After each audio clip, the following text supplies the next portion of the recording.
morning. We'll move on to one more problem on maximum power transfer theorem. In the last video lecture also, we have discussed one problem, numerical problem on maximum power transfer theorem. We'll continue the same and we'll try to determine the maximum power which can be transferred to the load in a given circuit. So in this video lecture, the network is given like this. You need to find the value of R at which maximum power can be transferred to the load, and also the maximum power which can be transferred. In either of these cases, you should require again Thevenin's network. So RTH and also VTH. So we will move on to our 5 very own steps through which we will determine the Thevenin's equivalent circuit, and then we will proceed on to determine the maximum power which can be transferred. Okay. So for the 5 steps, a quick review. The first one is remove R. Number 2, determine VTH, which is open circuit voltage. Number 3, replace sources.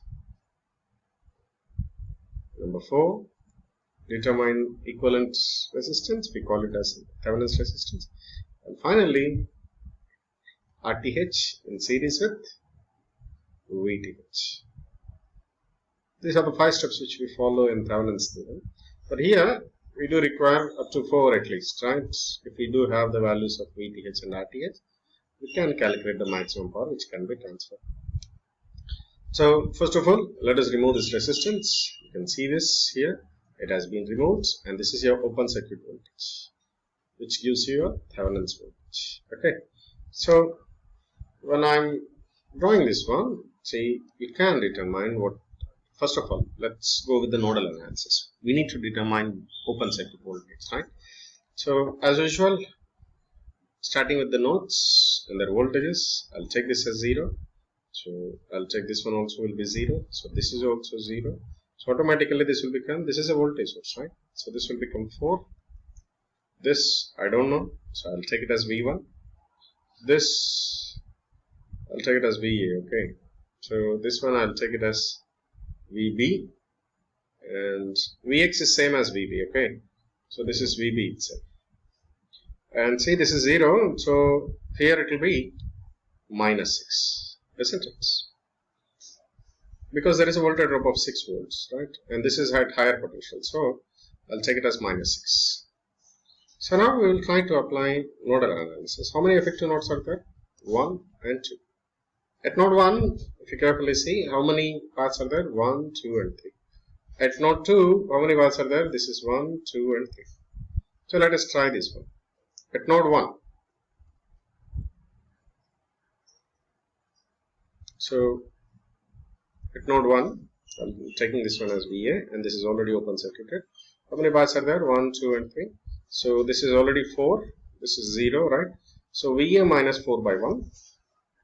Plus VA minus 0 by 2, and this was VB, right? So VA minus VB by 5. To solve it, you'll get an equation. So 17 VA minus 2 VB is equal to 4.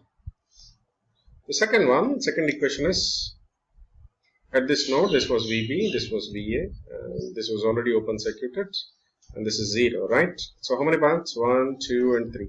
This is already open circuited, so no current will flow. So VB minus VA by 5 and VB minus 0 by 1. Okay, so now you solve it, you'll get VA is equal to 6 VB. Okay, so now earlier we had this particular equation, and now I do have, okay, now you multiply it with 3, this will become 51 VA minus 6 VB is equal to 120, and this is VA minus 6 VB is equal to 0.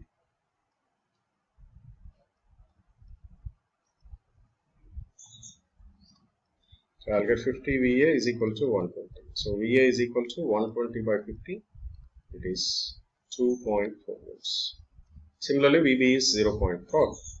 So now I need to determine VTH. Okay, so this was VA, which was at 2.4. This was VB at 0.4. This was already open circuited. This is here Thevenin's voltage, and this was 0.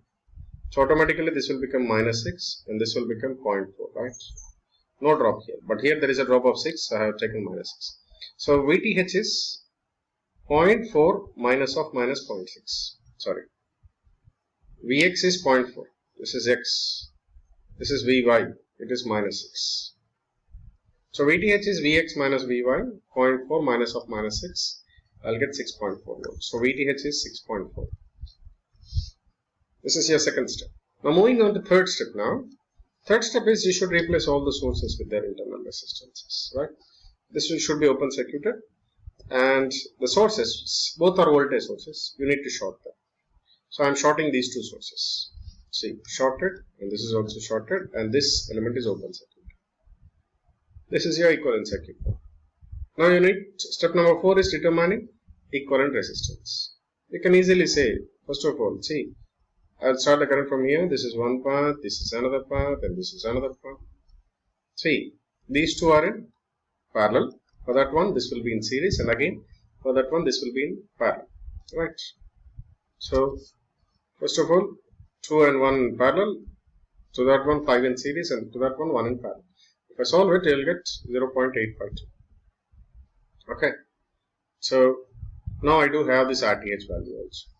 Once I do have this VTH and RTH, so maximum power can be transferred when load resistance is RL is equal to RTH, which is equal to 0.85.